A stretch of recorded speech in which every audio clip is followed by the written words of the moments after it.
Selamat malam para netizen dimanapun kita berada, salam inspirasi bagi kita semua. Hahaha. Refli Harun yakin MK diskualifikasi Gibran, itu wajib hukumnya ya. Pakar hukum tata negara, apa yang disampaikan Refli Harun ya memang benar begitu kan, di situ diskualifikasi Gibran karena dianggap sebagai cacat hukum di situ. Jadi kalau ada yang kemudian MK nantinya tidak mengabulkan ya apa gugatan dari 01 dan 03, saya kira bagaimana untuk bisa menegakkan keadilan di Mahkamah Konstitusi begitu kan. Karena dengan adanya si paman mereka, MK dipreteli satu persatu di situ. Saya kira dengan apa yang kemudian disampaikan oleh Refli Harun ada benarnya juga begitu kan ya. Apapun yang bertentangan dengan konstitusi kita, ya jangan kasih ruang begitu kan. Inilah akibatnya. Toh pada intinya seorang Gibran, seorang Gibran di situ begitu untuk saat ini. Apakah undang-undangnya itu berlaku tahun 2029? Tapi kok sekarang sudah diterapkan di situ begitu kan ya? Yang penting pernah pengalaman menjabat kepala daerah dan sebagainya. Saya kira secara rasionalitas ya benar apa yang disampaikan Refli Harun di situ begitu. Bahkan dia mengatakan Gibran bisa diskualifikasi wajib hukumnya setelah mengikuti persidangan. Wajib setidaknya Gibran Raka Buming Raka diskualifikasi, kata Refli Harun ya. Kenapa mereka harus didiskualifikasi? Karena kalau Prabowo sebenarnya tidak ada masalah. Yang menjadi masalah di situ adalah wakilnya. Karena wakilnya dianggap bertentangan dengan undang-undang walaupun secara keputusan di MK mereka mutlak dan sah dan tidak bisa diganggu-gugat. Ya, kita harus ada dong undang-undang yang kemudian bisa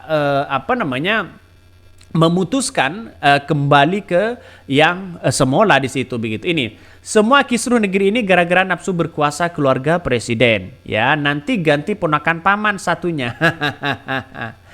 Lah yang bawa Gibran siapa? Sepakatlah harus bertanggung jawab. Jangan main cuci tangan beginian. Ya beberapa kali sih sebenarnya Gibran mulai pencalonan Gibran ditolak beberapa kali. Tapi ya dengan adanya spekulasi seperti itu maka jalan satu-satunya apakah seorang Prabowo ini numpang kepada Gibran atau Gibran numpang kepada seorang Prabowo begitu kan. Secara logika begini. Pertama kali ya pertemuan antara Anies Baswedan dengan Gibran pada waktu itu begitu, dan bahkan digadang-gadang Gibran itu adalah salah satu calon dari wakil Anies Baswedan karena mungkin terjebak pada partai. Saya kira mulai ada strategi baru begitu kan. Bahkan Gibran dipanggil begitu ke PDIP untuk diklarifikasi pertemuan itu. Akhirnya masuklah seorang Prabowo pada waktu itu begitu kan. Masuklah seorang Prabowo. Dan beberapa kali Prabowo meminta Gibran untuk menjadi wakilnya. Mereka ditolak sampai berapa kali begitu kan. Dan pada akhirnya luluh mereka.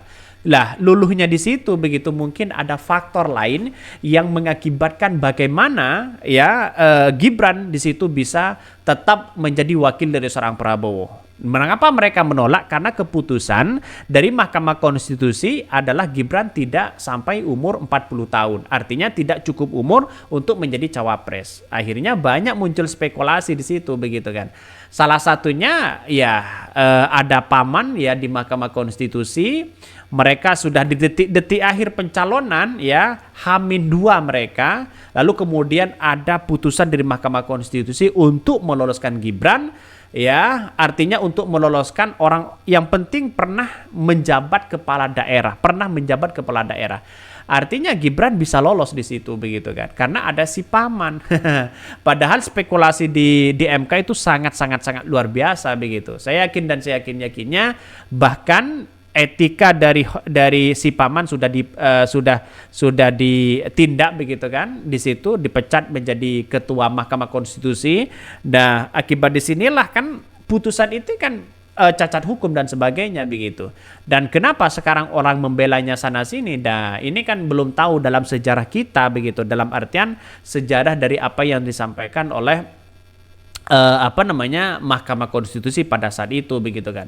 Ingin berkuasa saja sudah mempreteli sana sini. Dan ini yang akan menjadi pertimbangan dari Mahkamah Konstitusi kenapa ya umur dari seorang Gibran ini pernah menjabat sebagai menjadi cawapres harus pernah menjabat sebagai kepala daerah dan sebagainya. Kenapa tidak dipatokkan lagi menjadi 35 tahun misalnya? Dan ini sebenarnya harus harus dibicarakan atau dimusyawarahkan dari DPR. Kenapa kok keputusannya sekarang besoknya bisa? Seharusnya kan tahun 2009 berlakunya di situ begitu. Ini mari kita baca dari Refli Harun ya.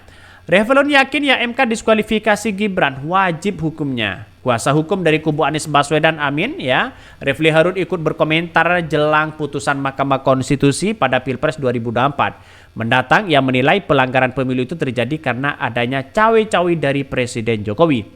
Cawe-cawe pelanggaran ya pemilu sudah jelas itu pelanggaran pemilu, itulah sebabnya kita mengatakan pemilu ini melanggar konstitusi, melanggar asas pemilu yang jujur dan adil karena cawe-cawe Jokowi dan istana, kata Refli dalam acara diskusi di Sekretariat Forum Penyelamat Reformasi Indonesia.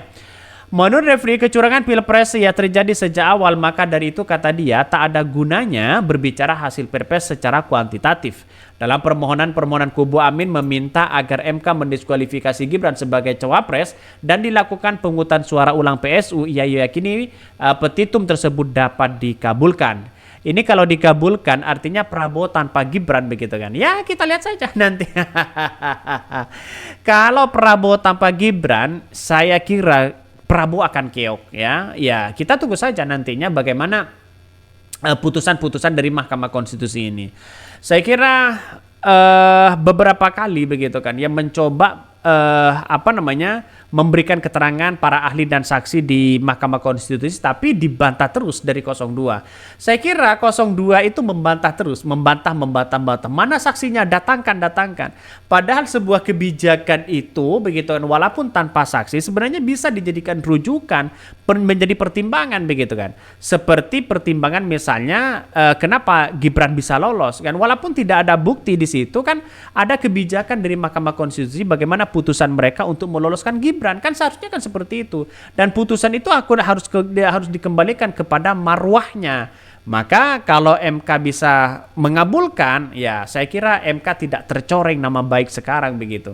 Kalau mereka menolak, bisa saja tercoreng lagi di Mahkamah Konstitusi. Buat apa begitu? Ada pemilu, ada MK, putusannya disengketa di situ begitu kan. Kalau pada ujung-ujungnya kuantitatif yang penting mendorong kemenangan. Artinya yang penting menang walaupun hasilnya curang. Misalnya begitu, maka ini saya kira kacau begitu kan ya. Maka setidaknya bagi kami adalah berasumsi harus ada pembanding, harus ada jalan atau solusi di situ begitu. Refli mengatakan jika permohonan itu tidak dikabulkan oleh MK maka dia intervensi kepada Majelis Hakim MK. Refli mendasarkan kepada Undang-Undang Nomor 19 Tahun 2023 yang dinilai cacat secara hukum untuk penetapan Gibran sebagai cawapres. Kita bisa membuktikan yang namanya pendaftaran dan penetapan Gibran melanggar hukum setidaknya PKPU nomor 19 2023 yang dibuat oleh KPU sendiri dan melanggar konstitusi karena KPU yang menjalankan prosedur itu tidak independen katanya begitu ya. Ya inilah politik kita gitu. Saya yakin dan saya yakinnya juga bahwa Gibran akan bisa didiskualifikasi. Kita tunggu saja bagaimana keputusan dari Mahkamah Konstitusi. Mungkin itu yang kami sampaikan ya, tonton terus channel Hodari Podcast Rakyat ini karena ada berita-berita menarik dan viral setiap harinya. Salam para netizen, salam inspirasi bagi kita semua. Jangan lupa di subscribe di YouTube Hodari Podcast Rakyat ini.